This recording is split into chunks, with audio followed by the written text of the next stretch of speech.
I've been boxing and kickboxing on and off now for about 6 years, and it all first started when I was 16 years old. I used to watch boxing with my dad on Tuesday nights, and I seen Christy Martin fight. It was on a Mike Tyson undercard, and I didn't even know women fought because every time we watched it was guys. And so I told my dad, I said, wow, that's awesome, I'd like to do something like that. My first deployment was in 2004, 2005 with 278th, and that was a really long deployment. It was 18 months, so obviously I stayed really busy. And then my second deployment was with 181, 2007, 2008. And I was 26 then when I came back, and I thought, if I'm gonna do this, I need to start. So I had moved to Hickson, Tennessee, because I got an AGR job with the 181 in 2009. So I was staying with a friend of mine, and I was telling her about it, and she said, well, I know a perfect gym and know a trainer. It was called the Fight Factory in Hickson, and it was actually an MMA gym, and they did kickboxing there. And so I went there, and I told them I wanted to box, and they were like, well, you can do kickboxing here. And that was pretty much how it all started. And 4 months later, I had a fight at Camp Jordan. The whole first round, I was just like in another world. It was like I didn't even know what was going on, and it was pretty crazy. So I go and I sit down in my corner, and I remember my coach looking at me, and he was talking, and he sounded like on Charlie Brown, the teacher, the wah, wah, wah.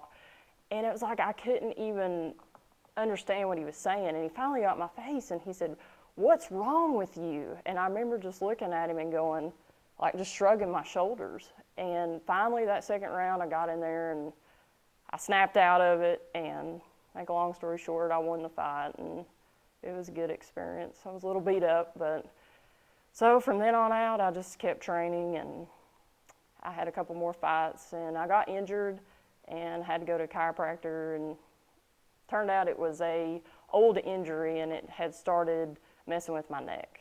So I took some time off and kind of was in and out of it for a while, but I ended up going to 252, moved AGR jobs, and we got deployed, and like I said, we just got back, and so I've got back into it. I went to a kickboxing tournament in Orlando and competed in that.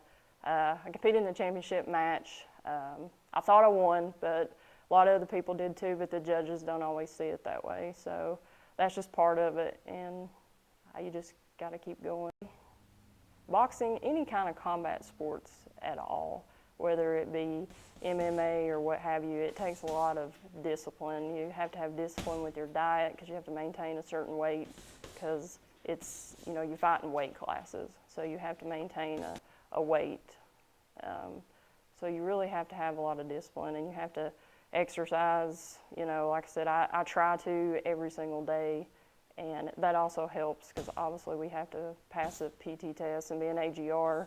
You know, you take one every 6 months, so it really helps me with that as well. So I think for the most part it's just the discipline, because it really instills that in you, and obviously in the military you got to have a lot of discipline. So I'm not an angry person, and like I said, people always think automatically if you're doing a combat sport you're an angry person, you like violence, and